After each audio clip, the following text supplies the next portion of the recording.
Good morning.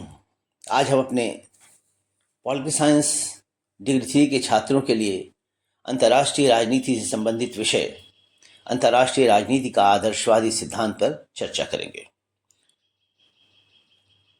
इस बीच आप इस चैनल को सब्सक्राइब कर दें, शेयर करें, लाइक करें और अपने कमेंट भी बताएं।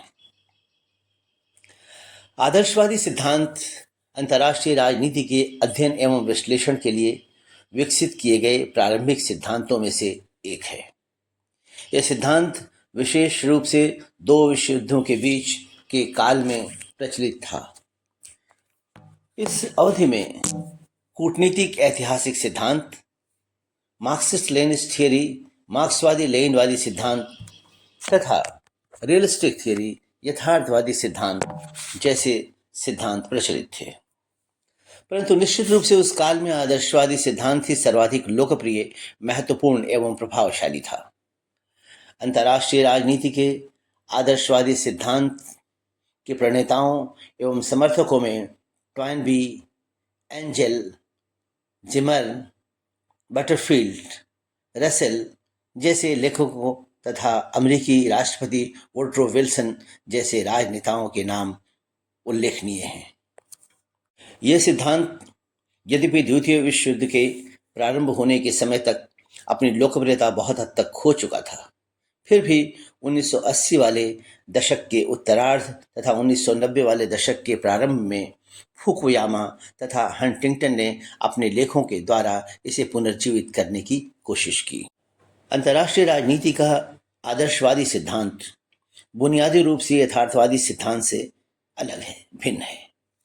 राष्ट्रीय हित तथा शक्ति के लिए संघर्ष, स्ट्रगल फॉर पावर पर बल न देकर आदर्शवादी सिद्धांत अंतर्राष्ट्रीय राजनीति में नैतिक मूल्यों, कानूनी नियमों, अंतर्राष्ट्रीयवाद तथा राष्ट्रों के बीच सहयोग एवं सौहार्द पर बल देता है। यह सिद्धांत नैतिकता, कानून तथा अंतर्राष्ट्रीय संगठन को राज्यों के बीच संबंध का आधार बनाना चाहता है और अंतर्राष्ट्रीय राजनीति से शक्ति के लिए संघर्ष तथा युद्ध का अंत करना चाहता है। अंतर्राष्ट्रीय राजनीति का आदर्शवादी सिद्धांत कई मान्यताओं पर आधारित है।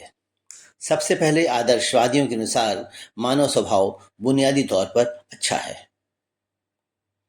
मनुष्य में परमार्थ, पारस्परिक सहायता एवं सहयोग की भावना पाई जाती है। दूसरे, मनुष्य में विद्यमान परमार्थ की प्रवृत्ति के चलते मानवीय सभ्यता के और अधिक विकास की संभावना है। तीसरे, मनुष्य का खराब व्यवहार मनुष्य में खराबी का परिणाम नहीं है, बल्कि वह दोषपूर्ण मानवीय संस्थाओं एवं सामाजिक संरचना का परिणाम है। चौथी मान्यता है, युद्ध अवश्यंभावी नहीं है तथा युद्ध की संभावना को संस्थागत व्यवस्थाओं में सुधार करके कम किया जा सकता है। पांचवा, युद्ध एक अंतर्राष्ट्रीय समस्या है जिसके समाधान के लिए सामूहिक या बहुपक्षीय प्रयास होना चाहिए, न कि राष्ट्रीय प्रयास। अंतर्राष्ट्रीय राजनीति की समस्याओं के समाधान तथा एक से अधिक और अच्छी अंतर्राष्ट्रीय व्यवस्था के विकास के लिए आदर्शवादी कई सुझाव देते हैं।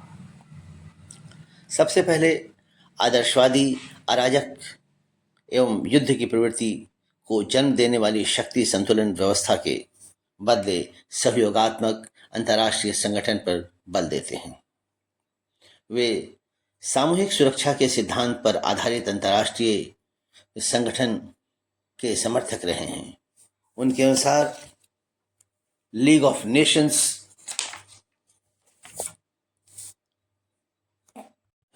सामूहिक सुरक्षा व्यवस्था का व्यवहारिक रूप था। दूसरे, आदर्शवादी सिद्धांत के समर्थक युद्ध के अंत एवं शांति की स्थापना के लिए कानूनी नियंत्रण के उपायों को विकसित करने पर बल देते हैं।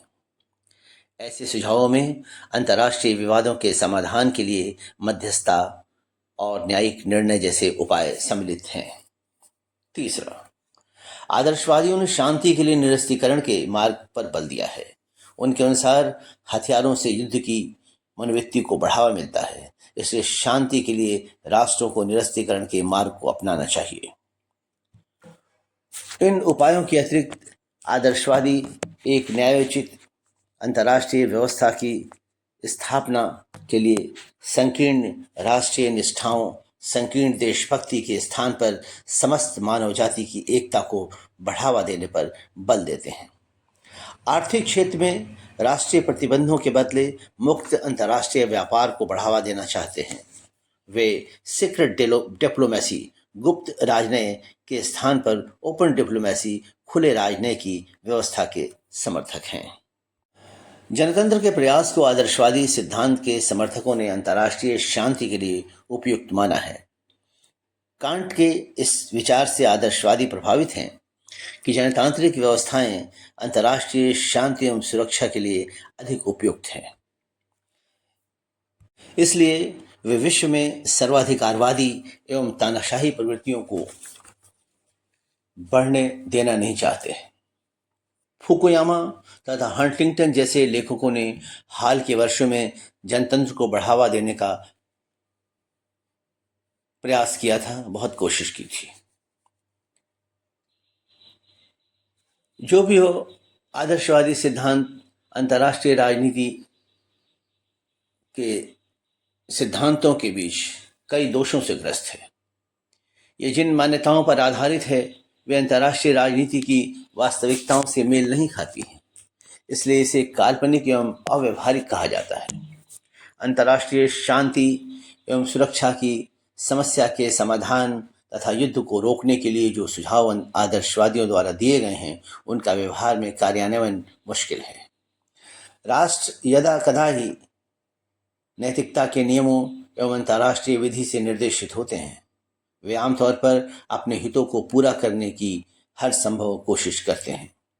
येचकार ने मत दिया है कि आदर्शवादी सिद्धांत इसका विश्लेषण नहीं करता कि अंतर्राष्ट्रीय राजनीति में क्या हो रहा है, क्यों हो रहा है, वरन वह इस बात को कहता है कि अंतर्राष्ट्रीय राजनीति में क्या होना चाहिए। अपनी खामियों के चलते आदर्शवादी सिद्धांत अंतर्राष्ट्रीय राजनीति में अधिक दिनों तक लोकप्रिय एवं महत्वपूर्ण नहीं रह सका। 1930 वाले दशक में नाज़ी जर्मनी, फासिस्ट इटली, सैनिकवादी जापान द्वारा अंतर्राष्ट्रीय राजनीति में की गई आक्रामक गतिविधियों में वृद्धि के साथ आदर्शवादी सिद्धांत की लोकप्रियता एवं प्रभाव में भारी कमी आई। 1990 वाले दशक के उत्तरार्ध